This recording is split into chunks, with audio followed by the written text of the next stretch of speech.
Buenas tardes a todos, bienvenidos a su canal de Mentes Financieras. Mi nombre es Alberto Lozada, embajador de Financieramente, y es un gusto presentar hoy a Rui Castillo de Lignum Servicios Financieros. Muchas gracias por estar hoy con nosotros, Rui.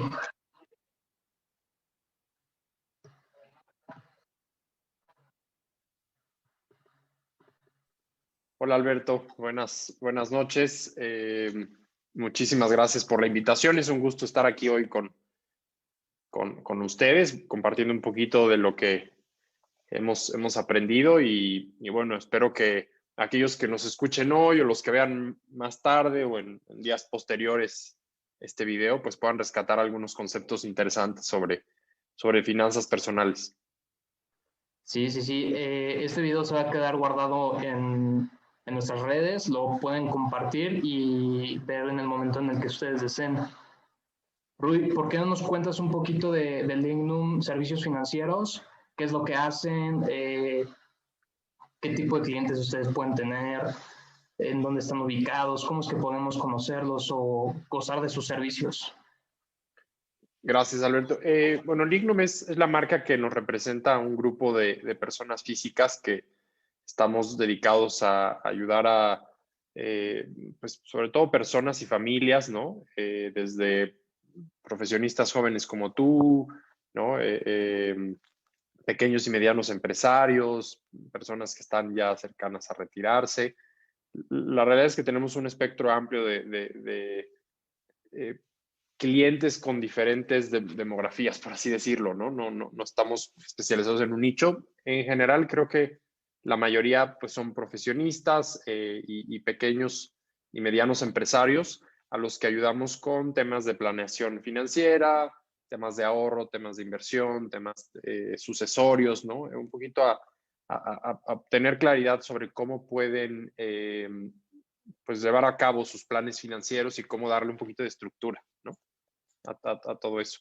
Y bueno, estamos basados, Alberto, en dos lugares, Ciudad de México y en la ciudad de Querétaro, ¿no? Entonces, aunque ahorita estamos prácticamente todos trabajando desde casa, pero bueno, son las zonas en las que principalmente nos movemos. Pero fíjate que algo interesante, también ayudamos mucho a como perfiles de expatriados o nómadas digitales. Entonces tenemos ya unos años enfocados también a ese nicho, ¿no? Mexicanos que se van a trabajar a otros países y luego no saben bien cómo ahorrar o invertir o qué hacer si solamente van a estar unos años ahí. O incluso personas de diferentes nacionalidades que pues, ya tenemos en diferentes países. Qué bien, Rui. Me doy cuenta que están muy bien diversificados en cuestión de clientes, seguramente también en cuestión de productos financieros para poder hacer diferentes inversiones, ¿no? Así es. Sí, nosotros... Adelante. Sí, lo que nosotros hacemos es precisamente eso, ¿no? Pues vamos buscando diferentes productos y diferentes servicios financieros de instituciones que nosotros filtramos porque deben de cumplir con requisitos de estar regulados, ¿no? Estar auditados, calificados, tener, digamos, como todas las características de instituciones para que, digamos, que sean confiables y que además sean ideales, ¿no? Para las necesidades que tienen nuestros clientes y entonces nosotros finalmente les vamos acercando ese tipo de soluciones, ¿no? Varían mucho, ¿no? Hay personas que dicen, oye, yo quisiera aprender a invertir en bolsa, qué tipo de instrumentos se pueden utilizar. Luego nos tocan, por ejemplo, padres de familia, ¿no? Digamos, líderes de casa que quieren, bueno, ver de qué forma pueden a lo mejor proteger a sus hijos o temas de herencias. Es variado, ¿no? Pero siempre gira alrededor de cómo manejar nuestro dinero, cómo invertirlo, cómo poder protegerlo, ¿no? Y también, pues, cómo alinear eso a los objetivos que tienen pues las personas y las familias, ¿no? Muy bien. Cualquiera se puede acercar a ti a Lignum, para poder invertir sus recursos en poca, mediana o gran cantidad, ¿no? Según sean sus necesidades y sus recursos. Rui, esta conferencia se llama tenemos por nombre sabiduría financiera. Uh-huh.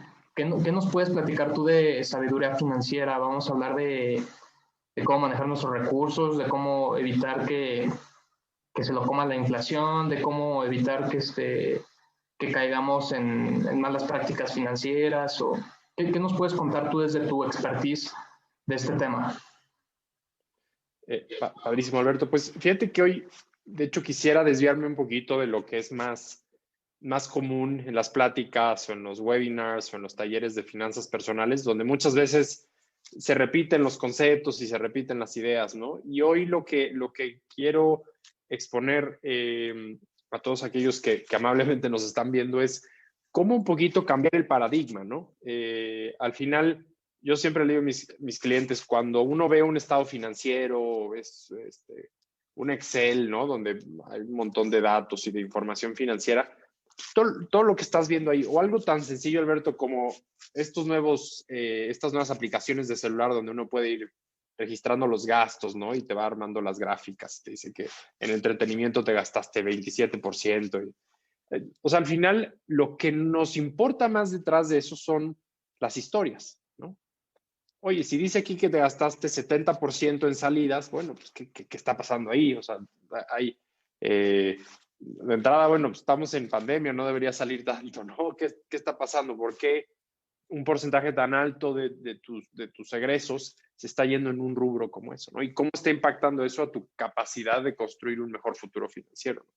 Y entonces cuando uno empieza a profundizar en los números, pues lo que intentas es interpretar o entender qué me dice esto, qué dice esto sobre las decisiones que se están tomando, sobre el proceso mental o cognitivo, para que alguien pues termine comprando algo por Amazon todos los días, ¿no? O termine yéndose al Oxxo todos los días a comprar un montón de cosas que son gastos hormiga y que ni son buenos para su salud y finalmente van aunque sea de poquito a poquito, pero van ahí drenando, ¿no? Lo padre aquí es que estos principios que vamos a ver hoy, pues aplican desde una persona que a lo mejor está en una situación muy complicada, con muy pocos recursos, hasta alguien que a lo mejor nos está viendo y pues podríamos considerarlo ya hasta retirado por la cantidad de activos o recursos que tiene, ¿no? Aquí la idea a la hora de hablar de sabiduría financiera es cómo vamos a un paso más allá de solamente ser inteligentes financieramente, porque la inteligencia ya está, Alberto. O sea, es decir, ya sabemos que no es bueno endeudarse, ya sabemos que si tenemos tarjeta de crédito no tenemos que estar usándola y luego haciendo los pagos chiquitos con un montón de intereses, ¿no? Ya sabemos que el consumo desmedido no lleva a nada bueno. Ya sabemos que es terrible idea estar cayendo como en estos vicios de consumo, ¿no? O vicios financieros. O sea, en general, tenemos ya muy buenas nociones de lo que se debe o no se debe de hacer. El problema es que seguimos haciéndolo, ¿no?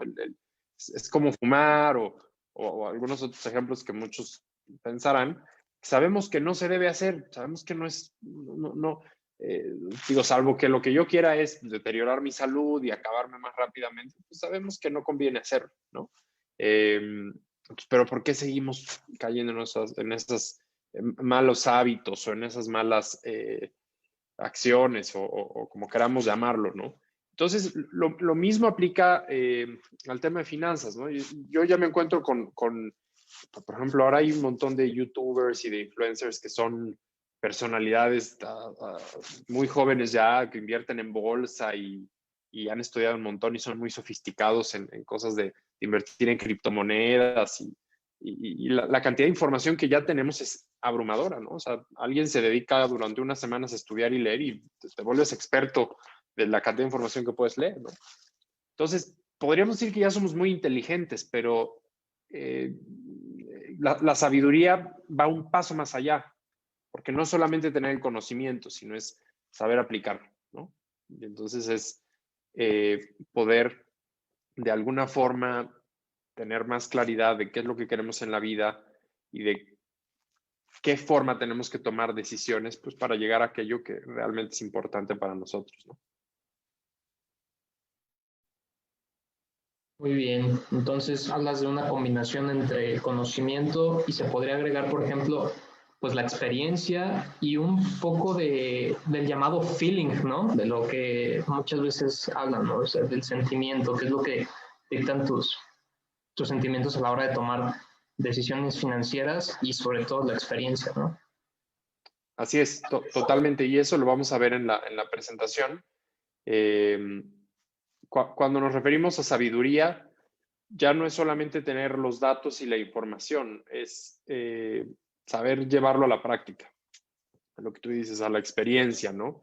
Y al mismo tiempo, pues ir generando una especie de intuición, ¿no? O ya podríamos decir que es también una especie de autoconocimiento, ¿no? En la que, pues, yo lo veo mucho con, por ejemplo, ciertas personas que a lo mejor nunca estudiaron finanzas y no son expertos, pero la forma en la que administran su dinero y la forma en la que han ido creando un patrimonio, estaba hablando de personas en sus 40, 50, 60 años, es bien interesante cómo ya tienen yo diría como este colmillo, ¿no? A lo mejor ellos no entienden qué son criptos y ni estos términos financieros complicados, pero ya tienen como un cierto feeling y entonces como que con mucha facilidad detectan cuando algo no está bien, por así decirlo, ¿no? Y creo que tiene que ver con esto que tú decías, ¿no? Totalmente de acuerdo. Bien dicen por ahí que la práctica hace al maestro y muchas personas administran sus recursos pues porque así lo tienen que hacer, porque hay que sacar adelante a la familia, porque Así hay es. una y mil cosas para poder pues llevar recursos a la casa y bueno, en fin, un Exacto. montón de cosas, ¿no? Exactamente. Sí, digo, la situación actual además es muy complicada, ¿no? Están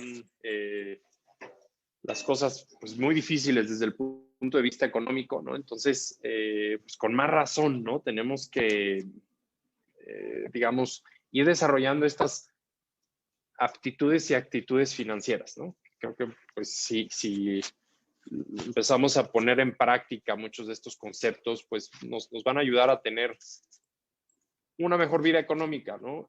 A pesar de que las circunstancias pues no sean favorables, ¿no?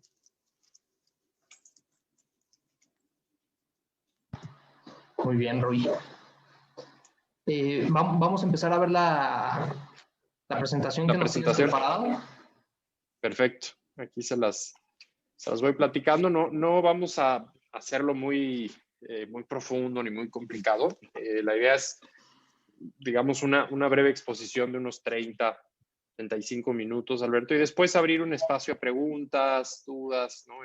Poder seguir un poquito el diálogo, pues para aquellas personas que nos están viendo, ¿no? Perfecto, me parece bien. Y quiero empezar, Alberto, con preguntándote si tú sabes qué historia está representada en esta pintura o si te parece de alguna forma familiar eh, lo que vemos ahí en esta obra, ¿no? En la imagen de esta obra. Pues me gustaría decirte que sí, pero no, la verdad es que no. Fíjate que te acordarás de la película, bueno, a lo mejor la llegaste a ver, Troya con Brad Pitt. Y sí, Que por Brad Pitt supuesto. personifica a Aquiles, ¿no? Así Este es. héroe mitológico. Y de hecho, uno de los personajes que sale en esa película, que era su mejor amigo, es Ulises, también conocido como Odiseo, ¿no? Entonces, la historia de Troya forma parte de la Ilíada, son estas obras, ¿no? Que son ficción, obviamente, que escribe Homero, ¿no? Este poeta, historiador griego, ¿no? Tan famoso. Y el segundo tomo se llama La Odisea, ¿no? Y es básicamente la historia de cómo Ulises o Odiseo, son la misma persona, pues decide que ya después de esa guerra en Troya, ¿no? Que es la que vemos en la película, quiere regresar con su amada Penélope. A muchas personas ya les va a sonar el nombre de Penélope, ¿no? Que era el amor de su vida. Y se lleva añísimos para regresar con Penélope, no es algo que le llevó 2 semanas o unos meses, se lleva años. Y la Odisea es pues toda esta serie de aventuras, ¿no? Y de eventos que va viviendo Odiseo pues, en el camino de regreso a su hogar y a encontrarse con su amada Penélope, ¿no? Pero fíjate que yo alguna vez escuché en una conferencia en Estados Unidos que usaban esta historia para explicar un poquito de finanzas personales y me parece que vale la pena hacer el mismo ejercicio ahorita. Lo que vemos aquí es una escena que representa pues, uno de los episodios más famosos de la Odisea, que es Odiseo y las sirenas, ¿no? Entonces, básicamente Odiseo, ya de regreso a encontrarse con Penélope, se encuentra con esta diosa reina llamada Circe, que le dice, oye, Odiseo, pues me parece muy noble que en lugar de buscar más riqueza, gloria, poder, como otros reyes griegos, pues tú quieres regresar con Penélope, ¿no? Entonces, hazme caso, Odiseo, y escucha mi consejo. Entonces, lo que le dice Circe es que tiene que pasar por un punto del océano, ¿no? Del mar, donde va a encontrarse con estas sirenas que tienen un canto muy seductor. Todos los hombres que pasan por ahí escuchan el canto y pues creen que pueden recibir placer y se lanzan tras las sirenas. Pero bueno, pues ahí hay unas piedras, ¿no? Chocan en los barcos, ¿no? Se hunden y finalmente es una trampa para devorar, ¿no? A estos marineros y demás. Entonces le dice Circe, mira, hazme caso, pídele a tus hombres que, como se ve aquí en la pintura, te amarren al mástil, ¿no? Que te pongan amarras y a ellos ponles cera de abeja en los oídos, ¿no? Para que ellos pues no escuchen el canto, no se aloquen, no se quieran aventar y sigan remando. Pero para que tú sí lo puedas escuchar, nada más que te amarren bien y que no. Entonces, afortunadamente, Odiseo no era un macho mexicano, ¿no? Entonces le hace caso a Circe y cuenta Homero que pasa por ahí, escucha el canto de las sirenas y bueno, se pone como loco, se quiere aventar, se quiere soltar, ¿no? O sea, pierde el control, ¿no? Y finalmente, pues gracias a que le puso cera de abeja en los oídos a sus hombres, estos siguieron remando hasta que pues ya pasó suficiente tiempo, ya estaban muy lejos y ya no escuchaba el canto, ¿no? Seguramente tú, Alberto, y muchos de los que nos están escuchando ahorita, nos escucharán después, dicen, ¿qué rayos tiene que ver una historia mitológica griega con una plática de finanzas personales? Pero aquí volvemos a lo mismo, vámonos a los símbolos que son tan interesantes y tan importantes, ¿no? Lo primero, las sirenas, ¿no? Representan el cortoplacismo, representan todas aquellas decisiones que tomamos pensando en un beneficio inmediato, un beneficio de corto plazo, placer inmediato, que al final representa un sacrificio frente a objetivos de más largo plazo, ¿no? Es como decir, yo quiero ser una persona saludable, con una gran condición, pero hoy cedí y me comí todo un pastel, ¿no? O tomé en exceso y al día siguiente ni siquiera me puedo levantar a hacer ejercicio, ¿no? O sea, esos son placeres o decisiones muy cortoplacistas que sí, a lo mejor ahorita veo un beneficio, pero que sobre todo si las voy realizando con frecuencia, lo que voy a sacrificar es el poder llegar a objetivos de mucho más largo plazo y que requieren más constancia y disciplina. Y ahí vamos al otro símbolo muy importante, Penélope. Penélope, que era el objetivo final de Odiseo, representa pues nuestros sueños, metas, objetivos, todo aquello que no es tan fácil obtener, pero que una vez que después de mucho tiempo y de mucho esfuerzo alcanzamos, es sumamente satisfactorio, ¿no? Tener una carrera profesional, tu primer coche, tu primer negocio, poder pagarle una universidad a los hijos, a lo mejor ir la primera vez a la playa, poder hacer un viaje. Digo, aquí eso es tan diverso como personas, ¿no? O sea, cada quien tendrá sus Penélopes. Lo que sí sabemos es que muchos de estos, digamos, logros que son o estas metas, estos objetivos que pueden llegar a ser muy satisfactorios, pues no es algo que se construye de la noche a la mañana, ¿no? Es algo que requiere tiempo, esfuerzo, dedicación, ¿no? Como las cosas que realmente valen la pena, pues no suceden de un día para otro, ¿no? Entonces, Penélope es esa representación, ¿no? Es ese gran objetivo, ese sueño, eso que nos mantiene, aunque hay días que no queremos, que no se nos antoja, pero lo visualizamos e intentamos llegar hacia allá. Hay personas, Alberto, que ese Penélope hoy es no tener deudas, es poder dormir en paz porque no estén cobrándoles y llamándoles y el miedo de que si los van a embargar. Entonces, digo, puede ser sumamente diverso, ¿no? Entonces, tenemos ahí los dos extremos. Las sirenas, que es placer inmediato, satisfacción inmediata, acá, y por el otro lado, Penélope, que es el resultado, el lograr un sueño, lograr una meta que lleva mucho tiempo o mucho esfuerzo, mucho trabajo, ¿no? Luego está el tema de las amarras y la cera de abeja, las amarras con las que sujetan a Odiseo en el mástil del bote, ¿no? Y la cera de abeja en los oídos de los marineros, que representa la previsión, ¿no? Y eso lo podemos alinear con Circe, con esta diosa reina que le da ese consejo, que ella representa el conocimiento, la educación, ¿no? ¿Por qué vamos a la universidad? ¿Por qué tenemos que leer? ¿Por qué tenemos que estudiar? Porque necesitamos acercarnos a esa experiencia previa, a esos conocimientos que otras personas han ido construyendo y aprender de ellos para, pues, por ejemplo, en este caso, poder ser previsores, ¿no? Esa es la idea, por ejemplo, de ir a un experto, ¿no? Si yo tengo que tener un juicio legal, pues yo creo que si yo, que no tengo ninguna idea de temas legales, decido ser mi propio abogado defensor, pues yo creo que las probabilidades se vuelven bastante malas. Por eso vamos y nos acercamos al experto, ¿no? Lo mismo sucede en economía, lo mismo sucede en temas de ingeniería, lo mismo sucede con un médico, ¿no? Entonces, bien importante también decirse lo que representa es el conocimiento y la necesidad de acercarse a ese conocimiento para entonces decir, ok, si voy a trazar esta ruta o si quiero ir hacia esta meta, necesito considerar estos aspectos. Porque si Odiseo no hubiera aceptado el consejo del conocimiento de Circe y hubiera dicho, no hombre, estas sirenas van a ver si soy Odiseo, ¿no? El amigo de Aquiles, y tomaba una postura así muy desafiante, pues probablemente hubiera terminado muerto, ¿no?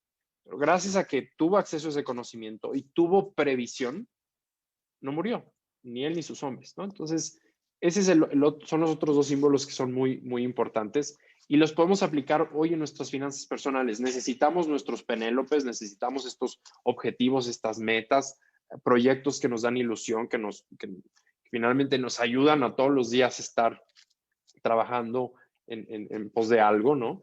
Y ahí no voy a definir, porque hay personas para los que sus Penélopes son sus hijos, su familia, ¿no? El no tener deudas, el estar en paz financieramente, el ir a hacer un viaje, eso cada quien tiene que definir, ¿no? Y al mismo tiempo tenemos todos los días el desafío de no caer en la tentación de las sirenas, que pues, puede ser comprar por Amazon o irme a tomar unas copas ahí con mis amigos y excederme, ¿no? Utilizar mis tarjetas de crédito para comprar bienes de consumo que pierden valor, ¿no? Hay muchos ejemplos de sirenas, los mismos vicios, ¿no? Todo aquello que hago pensando en un beneficio inmediato, pero que a largo plazo me va a truncar a la hora de llegar a mis Penélopes. Y no solo eso, también tenemos que, como aquellos que hoy nos están viendo aquí, pues ir a buscar conocimiento, ¿no? Escuchar diferentes opiniones, informarnos, leer libros, ¿no? Ver cursos, o sea, estar constantemente expuestos al conocimiento, porque pues eso finalmente desarrollará nuestra inteligencia y si además lo llevamos a la práctica, pues nos va a volver sabios en el tema del que estamos tratando, ¿no? Y la previsión, yo diría, por ahí hay una frase que escuché que era, persona prevenida vale por dos. Me la dijo alguna vez una tía abuela, ¿no? Persona prevenida vale por dos. Y yo creo que ese es uno de los principios. También te lo han dicho. Y yo creo que ese es uno de los principios de la sabiduría financiera, es decir, no podemos ir viviendo al día, por más que sea difícil nuestra situación, porque eso hay que reconocerlo. Hoy en México y en muchos países, personas que están viviendo al día. Pero precisamente por esa misma razón se vuelve muy importante que hagamos ese esfuerzo de decir, ok, si estoy en esta situación, ¿qué puedo yo empezar a cambiar en mis acciones? ¿Qué puedo empezar a decidir de forma diferente? ¿Cómo puedo empezar a aprender para que mis circunstancias cambien, ¿no? Y ese es un concepto muy, muy poderoso, ¿no? Pero bueno, vamos ahora a entrar con algunos casos que la duda, o sea, aquí lo que yo les pediría a las personas que nos están viendo, reflexionen si creen que es mito o es realidad. Una es que hay que ahorrar para el retiro el 10% del ingreso.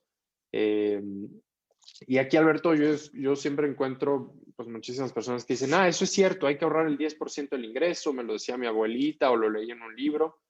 Y yo lo que les digo es parcialmente cierto. Si tú empiezas a ahorrar para tu retiro cuando estás en tus 20s, con que separes el 10% de lo que ganas es suficiente, pero si nunca tuviste ningún tipo de ahorro ni acumulaste un patrimonio y empiezas a tus 45, ya no es suficiente el 10%, ¿no?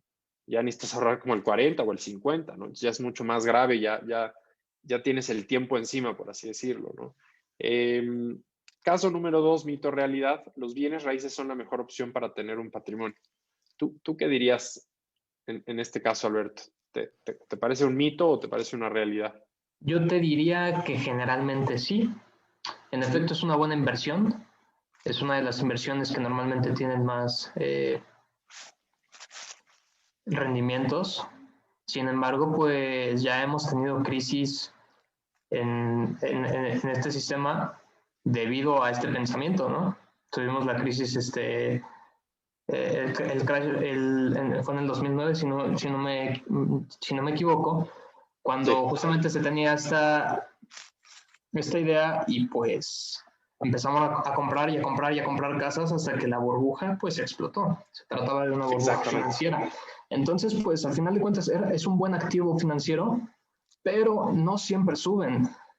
Hay veces que las hipotecas, perdón, que las bienes raíces pues bajan. Entonces no es una regla Exacto. que se cumpla al 100%.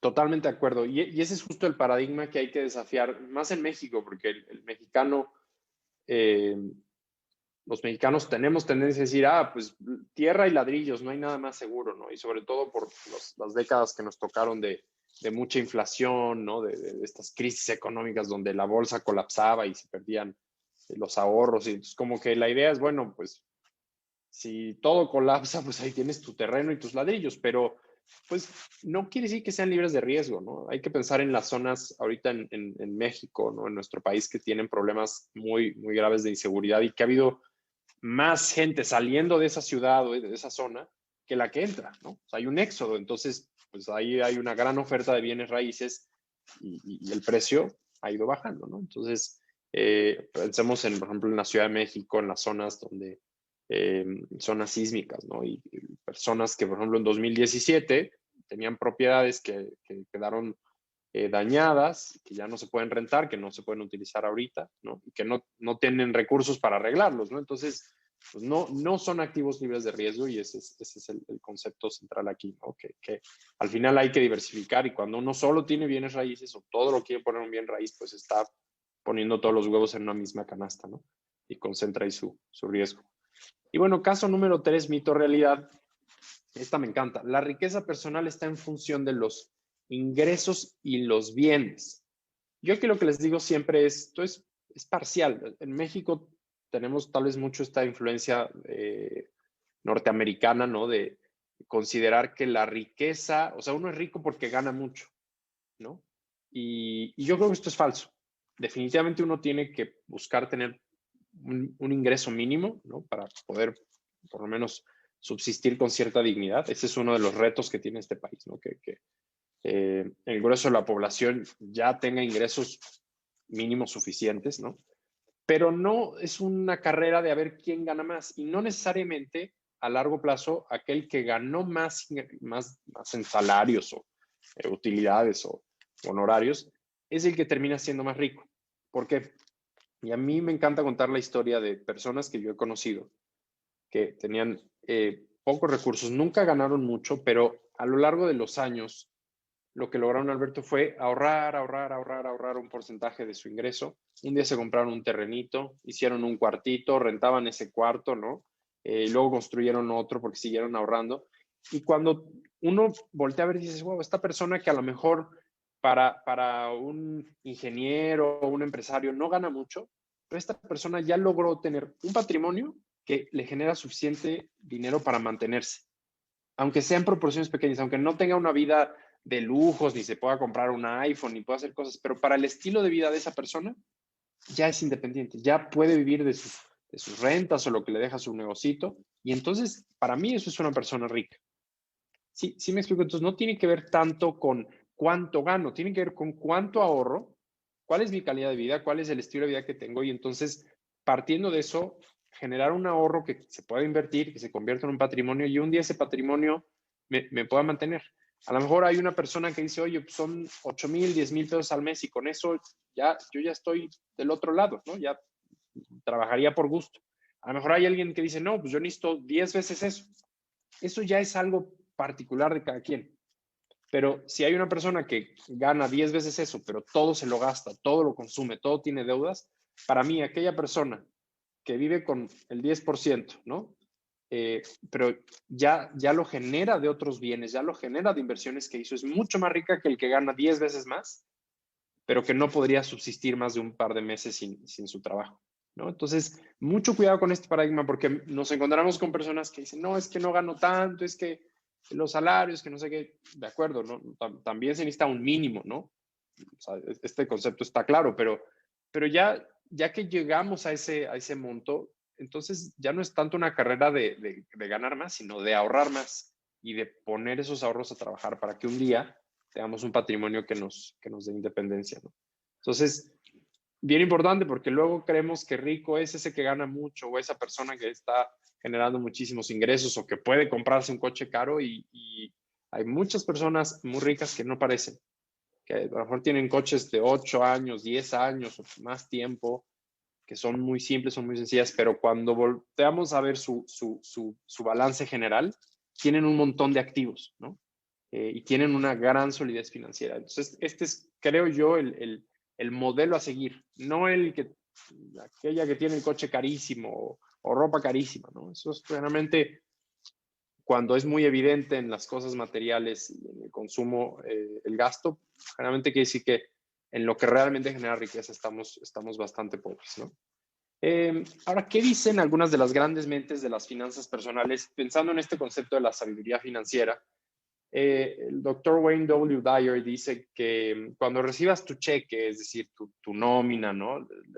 El depósito, ¿no? Lo que te pagan, toma un porcentaje, ¿no? Él dice entre el 10 y el 30% y aparta ese dinero.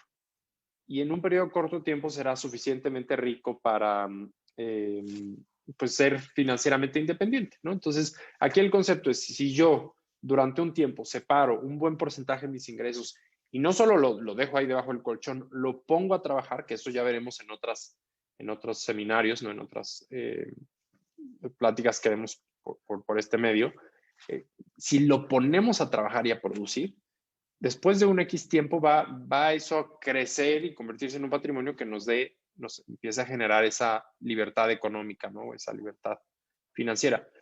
Algo tan simple como lo que pasó el año pasado, o sea, personas, cientos de miles o millones de personas que se ven en una situación de desempleo y no tenían ahorros suficientes para vivir ni siquiera un mes, ¿no?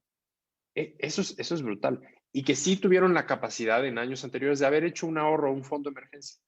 Comparar eso con alguien que dice, ok, pues yo ya tengo a lo mejor suficiente dinero para mantenerme un año, 2 años, te cambia la visión de la vida finalmente, ¿no? O sea, aquel que dice, híjole, si me quedo sin chamba, no la libro un mes, ¿no? Y entonces voy a tener que empezar deuda o pedir prestado o salirme del lugar en el que estoy, frente a aquel o aquella persona que fue acumulando de poquito a poquito y fue creando este patrimonio y a lo mejor ya tenía ahí un respaldo mucho más grande, ¿no? Y es este concepto igual de pues no estar cediendo todo el tiempo ante las sirenas y ante el consumismo y ante el cortoplacismo y también ir sacrificando consumo para poder ir construyendo este patrimonio, ¿no?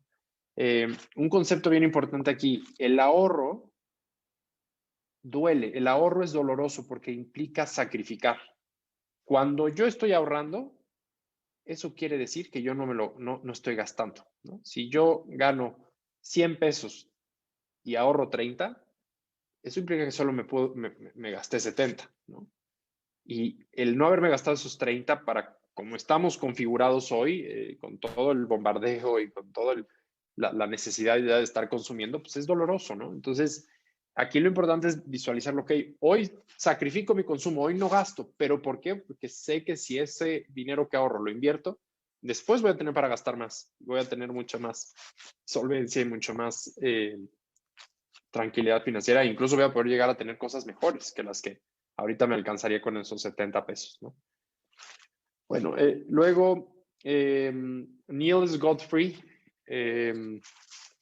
que tiene este libro que es muy enfocado en educación financiera para los niños, dice: aléjate de la televisión y las revistas, son viejas noticias.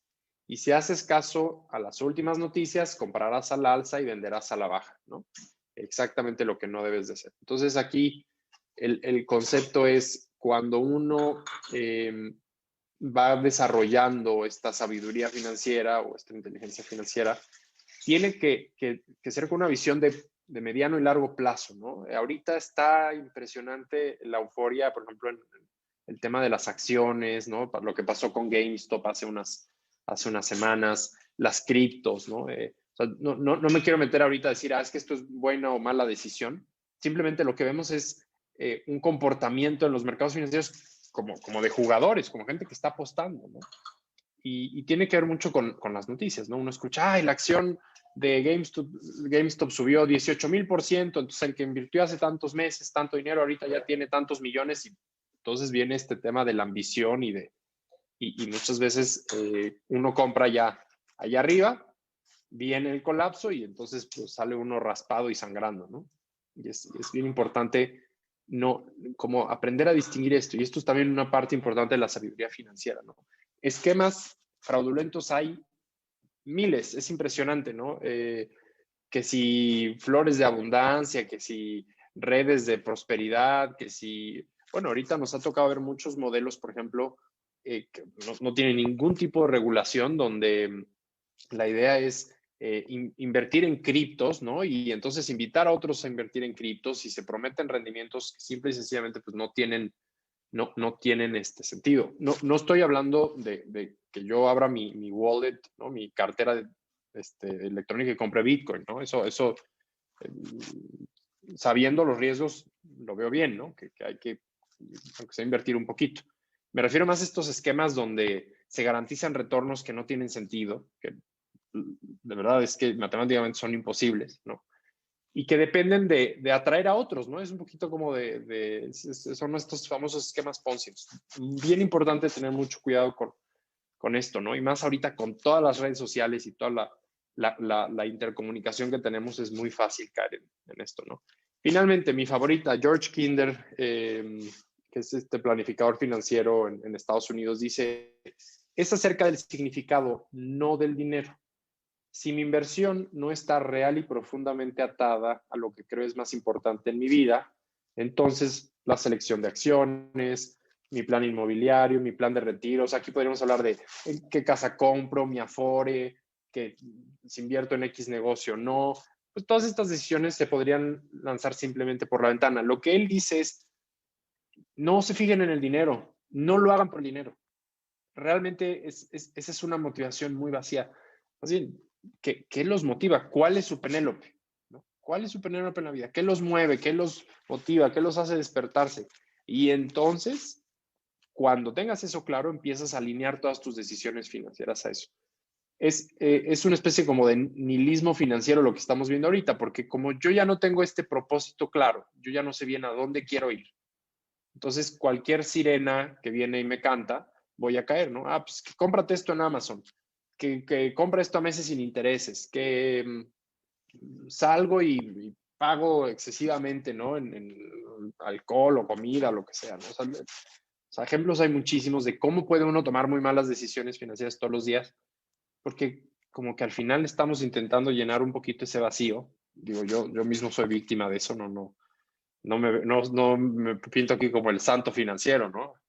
Lo digo por experiencia, ¿no? Es bien difícil.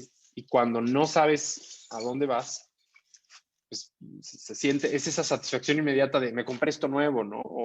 O fui, comí aquí o hice aquello, ¿no? Y al final son estas, es como este concepto de morir por mil cortes, ¿no? Financieramente también eso va pasando, ¿no? Mala decisión, malas, chiquitas, pero cuando las acumulas, pues te encuentras ya en una situación tal vez muy vulnerable, llega una pandemia y te truena, ¿no? O sea, muchas veces eso es lo duro, ¿no? Uno puede sostenerse ahí viviendo con el gasto hasta aquí, con las deudas hasta acá, pago esta tarjeta y luego la tengo que volver a usar y luego pago la otra, ¿no? Y vamos ahí jineteando el dinero subsistiendo y bueno, mientras hay trabajo y está el ingreso y las condiciones están normales, pues sales a flote. Pero llega algo como lo que pasó con COVID-19 y para muchas personas ha sido el acabose financiero, por así decirlo, ¿no? Y es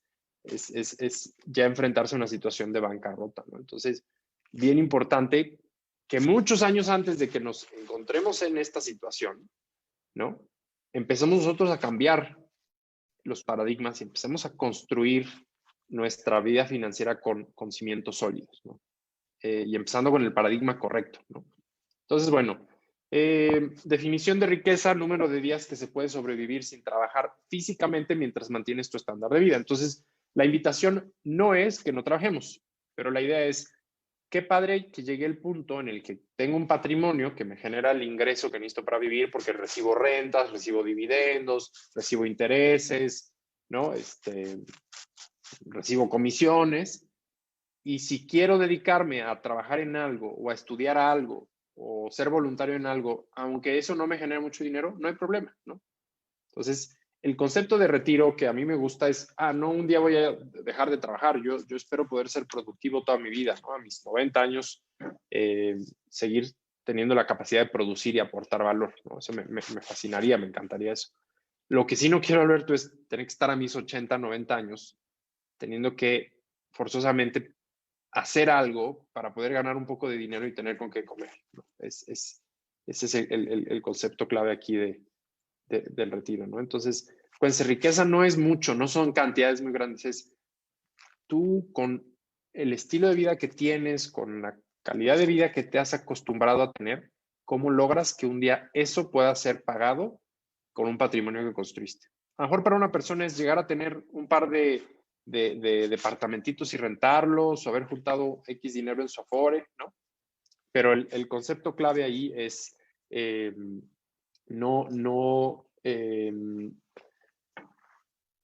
digamos, no esperar para cuando ya es muy tarde, ¿no? Y ser previsores, igual que lo hizo Odiseo, ¿no? Alberto, quería nada más aquí revisar si nos escuchamos bien, si no nos estamos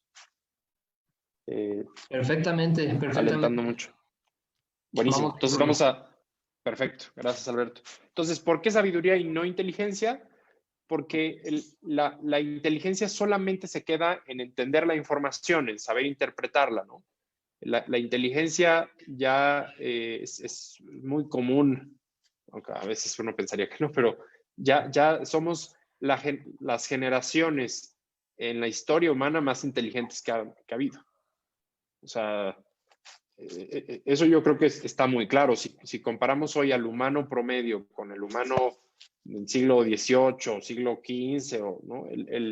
Digo, en algunas cosas habremos empeorado, pero en general el nivel de conocimiento que tenemos es muchísimo más amplio, ¿no? Es impresionante la facilidad para adquirir información. Entonces, como que ahora el tema es no es suficiente ser inteligente. Eso pareciera que ya es muy común, ¿no? Lo que no parece ser algo fácil de encontrar es la sabiduría, ¿no? Es cómo todo esto que ya está en toda esta nube de información, cómo llevarlo a la práctica, cómo se convierte en buenas decisiones, cómo se convierte en autoconocimiento, cómo lo transformamos en autocontrol, porque eso es lo que más nos está golpeando, ¿no? Seguimos, ya sabemos que no hay que caer con las sirenas, pero ahí estamos, ¿no? Ya sabemos que no hay que usar la tarjeta de crédito de forma irresponsable y excesiva, ahí estamos. Ya sabemos que jamás deberías pagar intereses con tu tarjeta de crédito porque es carísimo y vas a terminar pagando 2 o 3 veces. No, si te fueras con el pago mínimo, acabas en 2 o 3 años pagando el triple de lo que costaba el chunche y además el chunche ya vale el 20% de lo que te costó. Pero seguimos cayendo en eso, ¿no? Entonces, la idea es cómo vamos cambiando eso, ¿no? Algunos datos interesantes sobre los millennials, ¿no? Según Wells Fargo, solo 61% de los millennials se autodenominan ahorradores. CNN Expansión dice que jóvenes menores de 35 años en México tienen una tasa de ahorro del menos 2%, si gastan más de lo que ganan.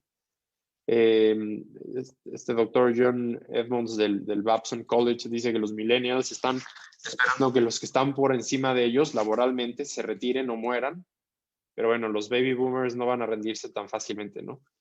Forbes México dice, los millennials planean su ahorro en periodos cortos, más de la mitad de reserva su capital para viajes y compras que consideran importantes. Entonces, bueno, ¿qué sabemos sobre qué nos ha dicho la inteligencia financiera? Pues que tenemos que trabajar duro, sí. No es suficiente trabajar duro. Es algo que se dice mucho, no tienes que trabajar duro. Al que trabaja duro le va a ir bien, no necesariamente. Y hay muchos ejemplos muy tristes de personas en nuestro país que trabajan jornadas brutales, de un esfuerzo físico tremendo y ganan el mínimo, ¿no?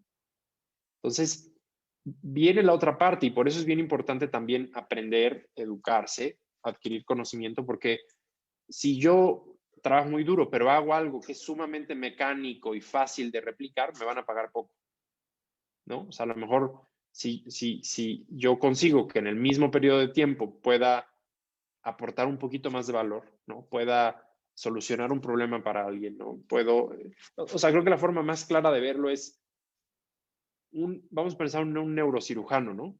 Que hace algo sumamente complicado. Alguien que tiene la capacidad de sacar un tumor del cerebro de una persona, pues te cobra cientos de miles de pesos en una hora, en un par de horas de trabajo, ¿no? Que a lo mejor hay millones de personas que eso que ese neurocirujano ganó en 2 horas, lo ganan en todo un año o en 2 o 3 años, ¿no? Entonces, bien importante no solo quedarnos con el concepto de trabajar duro, tenemos que todos los días despertarnos y pensar cómo me puedo volver mejor para agregar valor. ¿Qué sé, qué conozco y cómo puedo con tecnología, con nuevas herramientas, con nuevos conocimientos, pues hacerlo un poquito mejor, ¿no? Y buscar en ese sentido tener un crecimiento también en nuestras aptitudes y actitudes, ¿no?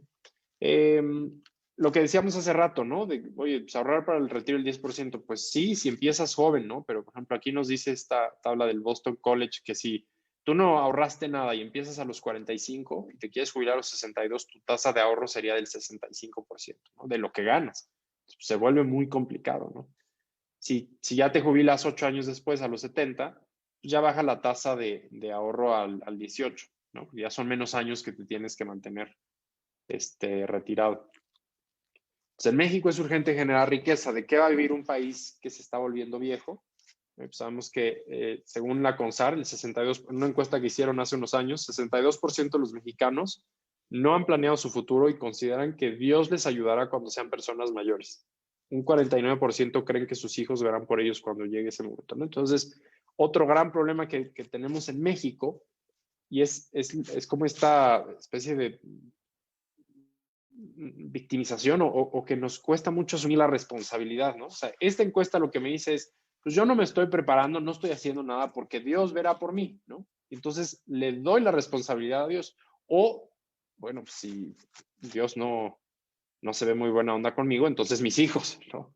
Y esto es también tremendo, ¿no? Y habla mucho de estos malos paradigmas que hemos ido construyendo como país. Primero págate a ti. La forma más fácil de ahorrar es si es el primer gasto que tienes, primer gasto. Es decir, me entraron mis 100 pesos, separo los 20, los pongo donde no los pueda tocar y ya me gasto los 80 que quedan. Pero ya me deshice de la parte del ahorro, ¿no? Eso es bien importante. Y otro tip para lograr ahorrar es que lo automaticen. Por ejemplo, muchas de las Afores, o creo que todas, te permiten ya desde 50 pesos por semana pedir que te lo debiten de tu cuenta, ¿no?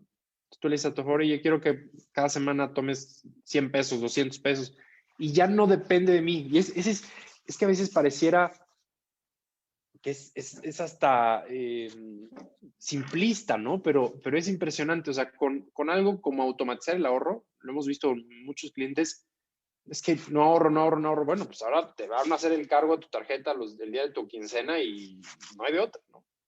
Y finalmente, el hecho de que uno no tengas que tú estar haciendo algo manualmente y acordarte y hacer ese esfuerzo adicional, facilita mucho el proceso, ¿no? Entonces, bien importante también Va a automatizar. ser algo así como tu domicilio, cuando te domicilian el Netflix, ¿no? Exactamente. Ya te cobraron Netflix. Ya te Y cobraron ni te acuerdas ya. Ya te cobraron Exactamente. Y un montón de plataformas que pagas, pues, y si le quitas una y le metes esos 120, 150 pesos que te cobra Netflix a tu ahorro. Exactamente. Y ese es el concepto, ¿no? Ahora, otra parte parte fundamental a la hora de desarrollar esta sabiduría financiera es que no, yo creo que hoy o sea, si las personas que nos están viendo hoy o nos verán los siguientes días se quedan con una cosa de esta plática, es que necesitan un fondo de emergencias. No podemos vivir al día. Por más que no nos vaya muy bien o que tengamos ingresos muy bajos, hay que ver la forma en la que podemos ir haciendo este ahorrito para que un día tengamos de 3 a 6 meses de lo que gastamos ahorrado como un fondo de emergencia. Y líquido, eso es bien importante, Alberto, porque luego hay personas que, ya junté mi fondo de emergencia y me voy a comprar cripto o me voy a comprar acciones o si es alguien que le va muy bien, a lo mejor se compra un terrenito. No, porque precisamente si es un bien raíz, pues no lo vas a poder vender rápido cuando viene la emergencia, ¿no? O si lo metiste en acciones de Amazon y colapsan, ¿no? A lo mejor para cuando necesitas el dinero está 30% abajo el valor de tus acciones y no es buen momento para vender, ¿no? Entonces, fondo de emergencia puede ser inicialmente, si es alguien que apenas va conociendo el tema de los productos financieros, servicios bancarios, una cuenta. Ir y abrir una cuentita de banco o en alguna institución de confianza, ¿no? Y vamos metiendo ahí el dinero que esté disponible cuando lo necesite. A lo mejor si ya tengo un poquito más de experiencia, lo meto en a lo mejor algún tipo de fondo con liquidez diaria que inviertan en instrumentos de deuda. Los CETES son muy buenas opciones, prestarle al gobierno. Yo lo que siempre les digo es, si es fondo de emergencia, mándenlo a CETES directo y déjenlo en Bondía, que es el fondo de liquidez diaria de Nacional Financiera, ¿no? Que finalmente pues, tenemos ahí garantía del Estado, del gobierno, y da muy buen interés, siendo un instrumento que me da disponibilidad diaria. O en últimas, CETES máximo de un mes, ¿no? O sea, que es el plazo más corto. Pero el fondo de emergencia no es para generar riqueza. El fondo de emergencia es, oye, vino una pandemia, me cerraron el restaurante, no tengo chamba, ¿no? En lugar de tener que luego recurrir a deuda, yo ya tengo ahí 3, 4, 5, 6 meses de lo que necesito para vivir separado. Tengo ese margen de tiempo para buscar otras fuentes de ingresos sin endrogarme. Es bien importante, ¿no? El tema del fondo de emergencia yo creo que es hoy para la mayoría de los mexicanos su principal, o sea, oye, ¿cómo empiezo a tener mejores finanzas? Fondo de emergencia, ¿no? Ese es bien importante. Este punto 4 de cobertura de riesgos es ya sea seguro social, ISSSTE, si alguien tiene la capacidad de contratar un seguro de gastos médicos mayores. Lo vimos ahorita con la pandemia de COVID, necesitas tener acceso a salud, porque si te tienes que ir a la opción de pagarlo con tu cartera, es brutal el costo de atender este tipo de situaciones, ¿no? Entonces, bien importante o tener acceso a seguridad social vía el Estado, ¿no? Y tener a dónde ir. Y si tengo los recursos y puedo, bueno, pues a lo mejor ver una opción incluso privada, ¿no? Como un seguro de gastos médicos mayores, pero tengo que tener alguna opción, porque o me voy a quedar sin alternativa de atenderme, ¿no? O pues voy a endrogarme a mí y a toda mi familia para que pueda ir a una clínica o algún hospital privado, ¿no? Y son cuentas de cientos de miles o millones de pesos muchas veces, ¿no? Lo mismo, si tengo mi cochecito, no puedo estar manejando mi coche sin un seguro de auto, ¿no? Porque a lo mejor mi cochecito lo compré usado y me costó 50,000 pesos y voy y choco a una persona ahí en un cruce y su coche es de 500,000 pesos y si es mi culpa, yo tengo ahí una responsabilidad, ¿no? Igual puede ser un tema que me pueda afectar muchísimo financieramente. Si tengo el seguro, yo pago un cachito que es el deducible, que es un riesgo conocido, y ya la aseguradora cubre el resto, ¿no? Entonces, bien importante este concepto de la cobertura de riesgos. No tener deudas tontas. ¿Y por qué les digo tontas? Porque son aquellas que lo único que hacen es empobrecerme. Lo que decíamos hace rato, compro con la tarjeta de crédito un celular y voy pagando el mínimo, ¿no? Y tengo a lo mejor un CAT, un costo anual total, ¿no? De 40, 50, 60% y me voy con el mínimo y después de unos años pagué 2 o 3 veces lo que costaba de contado el celular y ya ese celular vale el 20 o 30%. Entonces, esa es la fórmula ahorita más utilizada para volverse pobres, ¿no? Comprar cosas que bajan mucho de valor y a través de deuda y de deuda cara, ¿no? Entonces, por eso les llamamos deudas tontas, porque no te genera riqueza.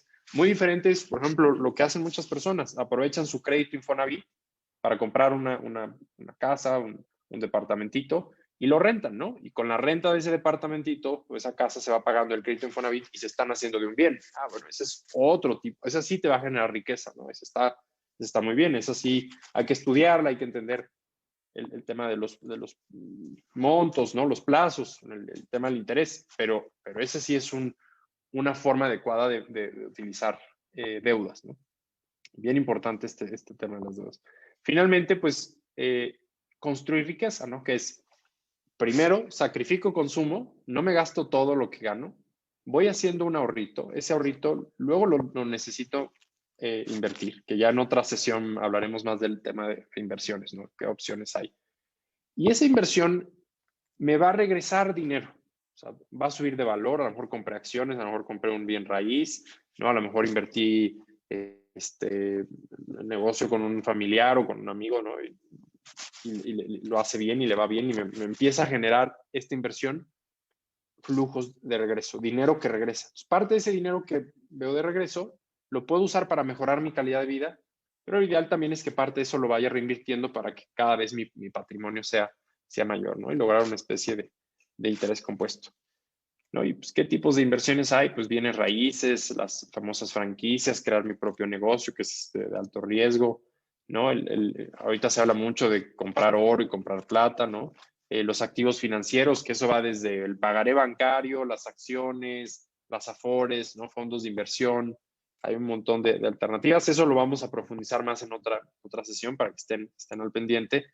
Pero aquí, esta imagen con el cerebro de Homero Simpson, creo que también una de las inversiones, normalmente la más importante que uno puede hacer, Alberto, es en uno mismo, en nuestra capacidad para generar valor, ¿no? Bien importante eso, ¿no?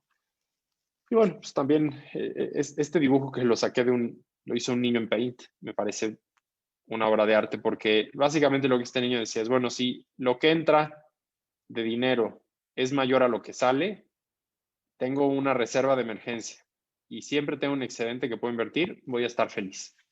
Y así de sencillo, ¿no? Si con que la mayoría de las personas ya lográramos gastar menos de lo que ganamos, ya sería un avance enorme, ¿no? Pero pues como vimos hace rato, de entrada los millennials tienen una tasa de ahorro del -2, o sea, se gastan más dinero del que ganan, ¿no? Entonces está siendo complicado, ¿no? Y bueno, si sabemos todo esto, ¿por qué no es una realidad en nuestra vida? Y muchos de los que están viendo este video, este live, seguramente dirán, pues todo esto que vimos ahorita es como muy obvio, ¿no? O sea, es casi sentido común.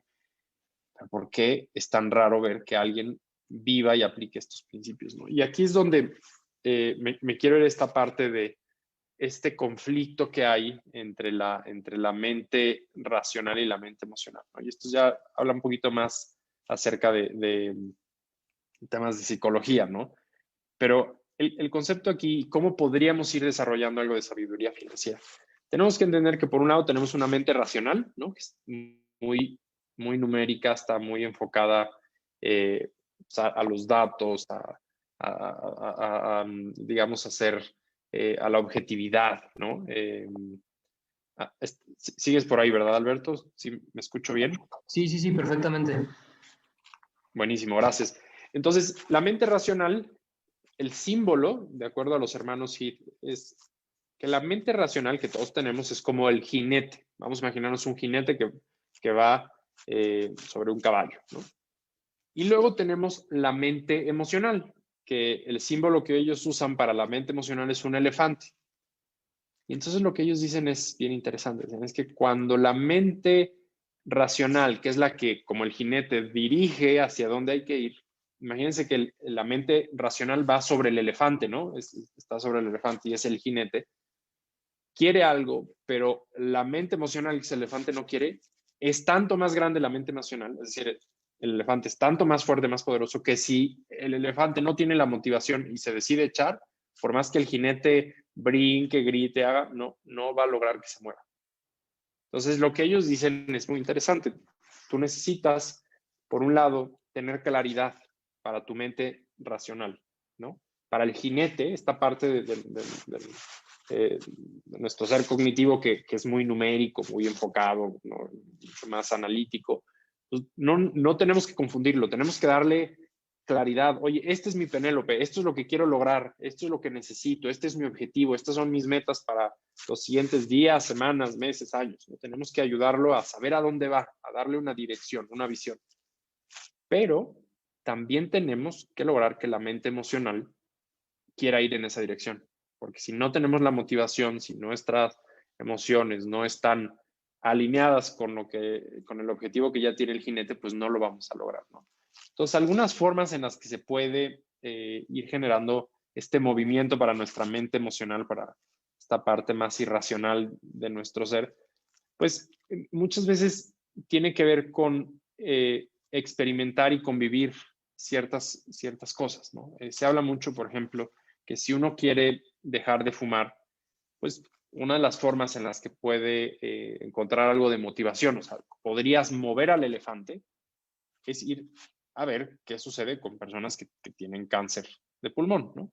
O a lo mejor cáncer en esta parte de la tráquea, ¿no? Que puede llegar a ser muy, cuando ya avanza mucho, ¿no? Y les tienen que quitar hasta la quijada y demás, es brutal, ¿no? Esa es una forma, a lo mejor este es un tanto fuerte, pero quería darles el ejemplo de cómo la mente emocional no le tienes que decir, es que mira, si tú fumas, te puede dar cáncer y el olor del cigarro. A la mente emocional eso no le importa, pero si la mente emocional va y ve, por ejemplo, el sufrimiento que puede causar un cáncer de pulmón o un cáncer derivado de fumar, pues ahí sí, eso sí motiva al elefante, ¿no? Entonces, lo mismo podemos hacer con nuestra vida financiera. Sí, sí, o sea, yo lo he visto con muchas personas, hasta que nos toca ver estas tragedias económicas y estas tragedias financieras es cuando queremos luego tomar acción, ¿no? Entonces, esto lo dejo mucho a criterio de cada quien. ¿Qué experiencia o cómo quieres que tu mente emocional se comporte? ¿Hacia qué objetivo quieres ir? Y luego, ¿qué puedes encontrar como inspiración, ¿no? ¿De qué forma tú puedes encontrar ese movimiento? Y generalmente es a través de experiencias muy visuales o muy sensoriales, ¿no? Es algo interesante, ¿no? Entonces puede ser desde ver videos motivacionales, a lo mejor este concepto en inglés de la accountability, eso funciona muchísimo, ¿no? Hacer estos como clubes de ahorro, ¿no? Entonces decir, ok, yo me quiero proponer ser ahorrador o empezar a ahorrar y me junto con otros amigos, ¿no? Para hacerlo. Por eso funcionan también las tandas, Alberto, porque hay una presión social, ¿no? Es lo mismo que cuando uno hace ejercicio solo o se compromete con otra persona que vamos a ir a hacer ejercicio. No sé si has visto la diferencia, ¿no? Pero Sí, esta presión totalmente. social, ¿no? De hecho, cuando dijiste clubes de ahorro, así, luego dije tandas. Exactamente, ¿no? Las tandas tienen sus problemas porque son formas más informales, pero finalmente tiene un gran mérito que es, bueno, pues hay una ahí como presión de grupo, presión social de que vamos a ahorrar, ¿no? Entonces, a mí me gusta mucho el concepto, creo que ya están saliendo algunas ideas que son como más reguladas y ya a través de aplicaciones, pero finalmente a eso me refiero con buscar cómo mover el elefante, ¿no? Y una de las formas en las que es bien fácil generar este movimiento es a través de este concepto de la accountability, que es, digamos, yo motivar a otros a que cumplan sus metas y que hagan lo que dijeron que van a hacer y que ellos también lo hagan conmigo, ¿no? Este tipo de herramientas, ¿no? Y la otra forma en la que podemos ir construyendo esta sabiduría financiera, y ya para cerrar por hoy, que nos extendimos un poquito más, es a través de cambiar el entorno. Y ese es otro punto bien importante. Entonces, necesito darle claridad a mi mente racional, necesito tener objetivos claros, no tener demasiadas opciones porque me pierdo ahí, sino saber a dónde voy, una ruta. También necesito motivar a mi mente emocional, ¿no? Para que el elefante quiera avanzar, pero también debo modificar el entorno, ¿no? Y esto lo hemos visto en muchísimas situaciones. Pasa, por ejemplo, en casos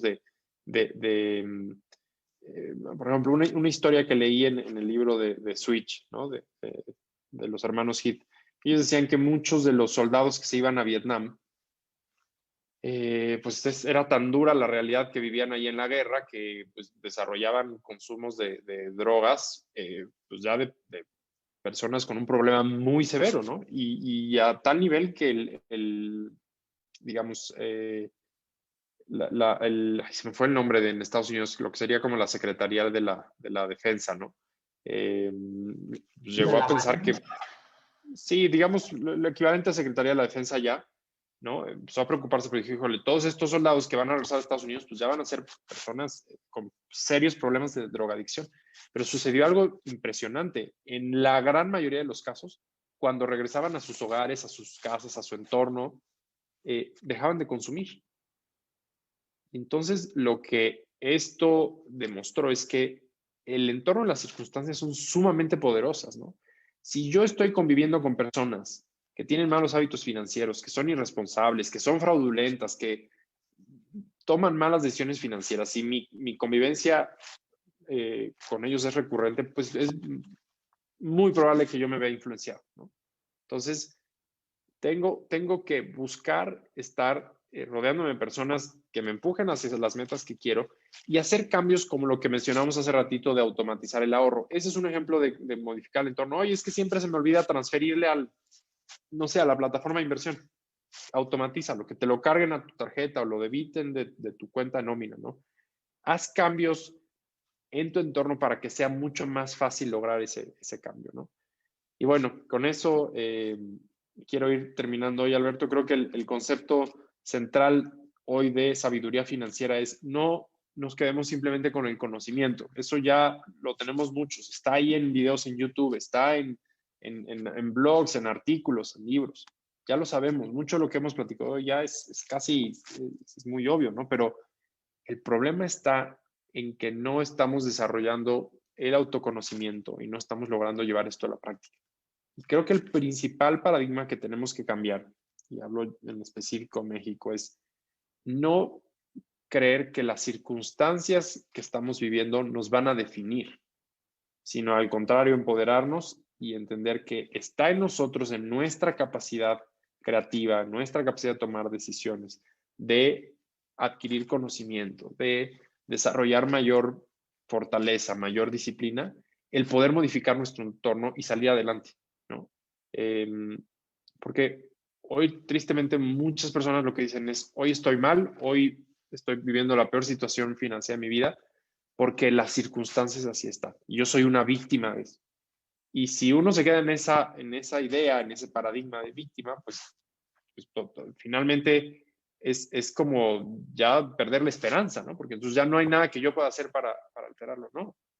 El primer paso para adquirir sabiduría financiera es asumir la responsabilidad de decir, aunque esté en la situación más complicada y más dolorosa, yo hoy puedo tomar acciones, puedo tomar decisiones que a lo mejor me llevan días, meses, incluso años, pero me van a permitir salir de esto y llegar a mi Penélope, que es tener salud financiera, no tener deudas, tener un día un patrimonio, que mis hijos puedan tener una mejor calidad de vida, que pueda yo irme de viaje. Cada quien definirá cuál es su Penélope, pero lo primero es tomar esa responsabilidad, no pasársela a una, que si al gobierno, o que si Dios, o que si los hijos, no. Yo asumir esa responsabilidad de que lo que esté pasando en los siguientes meses, años, en mi vida económica, el principal factor que determine cómo me va a ir soy yo mismo y lo que yo decía. Muchas gracias. Y bueno, creo que ya en los pocos minutos que nos quedan, Alberto, pues no sé si llegue a haber alguna pregunta, alguien que quiera platicar algo. Ruiz, no por el momento, pero sí, por ejemplo, yo sí me gustaría hacer comentarios que tocaste temas pues bien interesantes, ¿no? Desde el momento en que empezaste a hacer la metáfora de Odiseo, pues a la cabeza se me vino la economía conductual. Y pues es un tema de premio Nobel del 2017. Los agentes económicos no somos racionales, ¿no? No tomamos decisiones que nos van a servir realmente. Tomamos decisiones con base en beneficios cortoplacistas, justamente lo comentaste. Entonces, son conceptos que de alguna manera son complicados, pero tú nos los digieres de una manera tan buena que los podemos entender. Y que no necesariamente tenemos que ser unos expertazos en el tema de economía conductual, pero tú lo proyectas muy bien y bueno, eso se agradece mucho porque podemos hablar de temas complejos, pero para todos. Economía para todos, ¿no? Finanzas para todos. Entonces, tú lo comentaste muy bien. Esperemos que las personas que nos vean se queden con el mensaje central de todo esto, que es vamos a mover el elefante, vayamos por esa Penélope, no nos quedemos a la mitad, no nos dejemos llevar por las sirenas, por los beneficios a corto plazo, porque no llegaremos a la Penélope y eso en un futuro nos diremos, chin, no lo dice así, pero ¿qué creen? Eso ya no lo vamos a poder solucionar en el futuro. Es ahora, hay que hacer sacrificios, hay que sufrirle un poquito, claro que sí, pero en el futuro yo creo que lo vamos a agradecer y diremos, qué bueno que Rui me dijo esto y lo pude hacer así. Porque bien lo dices, ya lo sabemos, estas cosas nos las dicen todos los días, pero nos las tienen que estar recordando para que las pongamos en práctica. Hay que hacerlo, hay que tomar acción. Entonces, de verdad, muchísimas gracias por todo lo que nos comentas, porque nos lo dijeras muy bien, nos lo proyectas de una manera tan fácil, tan buena de digerir y te agradezco en el nombre de Financieramente y en el nombre del equipo completo. Muchísimas gracias, Alberto. Un gusto. Gracias a Financieramente, a Ruge. Un gustazo estar aquí con ustedes. Y bueno, pues cualquier cosa, estamos aquí para ayudar. Gracias por esta conclusión tan profunda y que además pues nos deja con el reto, ¿no? De pagar el precio, de hacer el sacrificio, pero siempre pensando en crecer y seguir adelante, ¿no? Así es, Rui. Así es. Pues sigamos trabajando, invirtiendo en conocimiento, que es de lo más importante también. Y justamente esta es una de las razones por las que hacemos estos en vivos, para compartir conocimiento y una vez más, muchísimas gracias por compartir tu conocimiento, que es de lo más valioso que tenemos. Gracias a ustedes y estamos en contacto. Por supuesto que sí, así será, Rui. Que tengas muy buena noche. Hasta y luego. Muchísimas gracias a las personas que se quedaron. Hasta luego.